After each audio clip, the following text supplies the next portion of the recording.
और ये क्या कहता है रे झंझट?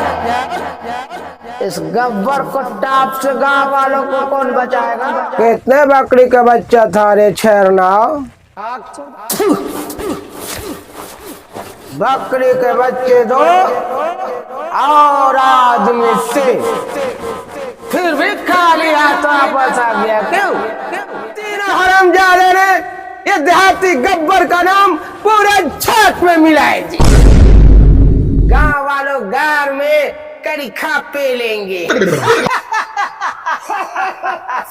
पकड़ा अरे पकड़ा जा मुर्गी रानी। अरे सोना, अरे वो दूसरा कहाँ है रे? दूसरा गब्बर को टाप से अगर कोई बचा सकता है इस मुजफ्फरपुर वालों को, तो सिर्फ वो बकरी ही बचा सकता है। झंझट जी हजूर। भाग निकलो यहाँ से, बहुत सारे बकरी हैं।